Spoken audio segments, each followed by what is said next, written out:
Harishankar sir ഇന്ന് കൂടി review. അപ്പൊ എല്ലാവരുടെയും കൂട്ടായി പറയുന്നു അത് വെരിഫൈ ചെയ്യാനുണ്ട്. അയാൾ ഇല്ല എന്ന് പറയുന്നു, പക്ഷെ ഞങ്ങൾ വെരിഫൈ ചെയ്യണം. കാരണം അയാൾ പറയുന്നതിന് അതേപടി അത് പരിശോധിക്കാനുണ്ട്, അയാളുടെ റോള് പരിശോധിക്കാനുണ്ട്. ഇയാൾ ഈ പറഞ്ഞ കാര്യങ്ങൾ എല്ലാം ഇങ്ങനെ തന്നെയാണ്. വീട്ടിലേക്ക് പോലീസ് ഉദ്യോഗസ്ഥർ വീട്ടിലേക്ക് എത്തുമ്പോൾ റിയാക്ഷൻ എന്തായിരുന്നു? അയാള് ആദ്യം ഷോക്ക്ഡ്, പിന്നെ നിർവികാരനായി പോയി. അയാൾ പറഞ്ഞ ഒരിക്കലും എന്നെ പിടിക്കുമെന്ന് ഞാൻ കരുതിയില്ലെന്ന് പറഞ്ഞു. അയാളുടെ വീട്ടിൽ തന്നെ ഇരിക്കാൻ കാരണം ഒരിക്കലും എന്നെ പിടിക്കുമെന്ന് കരുതിയില്ല. അയാൾ എന്നിട്ട് ഒരുപാട് കള്ളങ്ങളൊക്കെ പറഞ്ഞു. അയാള് പല കാര്യങ്ങളും പറഞ്ഞ് പല കാര്യങ്ങളും അയാള് തിരിച്ചു മറിച്ചൊക്കെ പറഞ്ഞു. പക്ഷെ ഞാൻ പറഞ്ഞല്ലോ, ഞങ്ങൾക്ക് വേറെ ഓപ്ഷൻ ഇല്ല, പിടിച്ചേ പറ്റും. ഈ വീട്ടിൽ നിന്ന് പണം പൈസയെ സംബന്ധിച്ച് അയാൾ പറയുന്നുണ്ട്, എവിടെയൊക്കെയോ ഒളിച്ചു വെച്ച കാര്യം പറയുന്നുണ്ട്, കുറേ പൈസ ചെലവാക്കിയ കാര്യം പറയുന്നുണ്ട്. പക്ഷെ അത് ഞങ്ങളത് കൂടി ചോദ്യം ചെയ്ത് ക്ലിയർ ചെയ്തിട്ട് അതിന്റെ റിക്കവറി നടത്തും. അല്ല, അതാണ് ഞാൻ പറഞ്ഞത്. അയാൾ പലയിടവും പറയുന്നല്ലോ, അയാൾ പിന്നെ മണ്ണിനടിയിൽ കുഴിച്ചിട്ട കാര്യവും വെച്ച കാര്യവും ഒക്കെ കുറേ കാര്യങ്ങൾ പറയുന്നുണ്ട്. നമുക്കത് ചോദിച്ച് വ്യക്തത വരുത്തി നിയമാനുസൃതമുള്ള നടപടിയിലേക്ക് എത്രയും പെട്ടെന്ന് കിടക്കും പോലീസ്.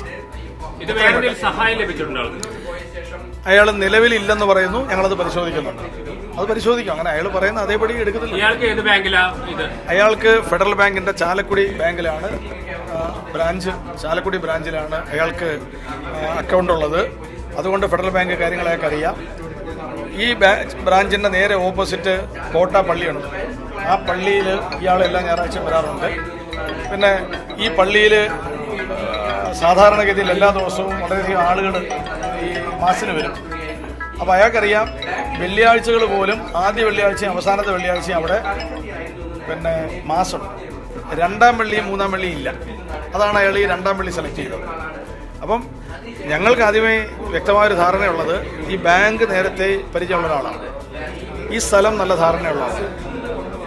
അയാളുടെ വരവും പോക്കും, സ്ഥലം പരിചയമില്ലാത്ത ഒരാൾക്ക് ഒരിക്കലും ഇത്ര ഫ്രീ ആയിട്ട് വന്ന് ഓപ്പണായിട്ട് കയറി തിരിച്ചു പോകാൻ പറ്റത്തില്ല. അപ്പം ഞങ്ങളത് ബേസ് ചെയ്ത് ഇപ്പം ജയിൽ റിലീസ്ഡിനെ നോക്കിയപ്പോഴും ഞങ്ങൾ ആ പ്രാദേശികമാണ് നോക്കിയത്. പിന്നെ അയാൾ ഹിന്ദി വളരെ ബോധപൂർവം പറഞ്ഞുവെങ്കിലും ഞങ്ങൾക്ക് ഞങ്ങളുടെ അന്വേഷണത്തിൽ ഞങ്ങളുടെ ഓഫീസേഴ്സുമായിട്ട് ഡിസ്കസ് ചെയ്തതിലും ഞങ്ങളെല്ലാവരും കൂടെ പരസ്പരം ചർച്ച നടത്തിയതിലും ഹിന്ദിക്കാരനല്ല എന്ന് ഞങ്ങൾക്ക് ഏറെ വർഷം അയാൾ ജോലി ചെയ്തിരുന്നു. നിലവിൽ അയാൾ പെർമനന്റ് ആയിട്ട് ജോലിയൊന്നുമില്ല. സാമ്പത്തികമായിട്ട് ഒരുപാട് ബാധ്യതയുണ്ട്. അല്ല, ഒരുപാട് പൈസ ബാധ്യതയുണ്ട്. അതൊക്കെ ഒന്നുകൂടി വെരിഫൈ ചെയ്യണം. അയാൾ ആദ്യം ചെയ്തത് ഈ പൈസയിൽ നിന്ന് 2.9 ഏതാണ്ട് 3 ലക്ഷം രൂപ ഒരാൾക്ക് കൊടുത്തായിട്ട് പറയുന്നു, കടം വാങ്ങിച്ച പൈസ. പിന്നെ കുറേ കാര്യങ്ങൾ പറയുന്നുണ്ട്. പക്ഷേ ഞങ്ങൾക്ക് ഞങ്ങളതെല്ലാം നോക്കി ചെയ്യാം. വ്യാജമായിരുന്നു, എല്ലാം വ്യാജമായിരുന്നു.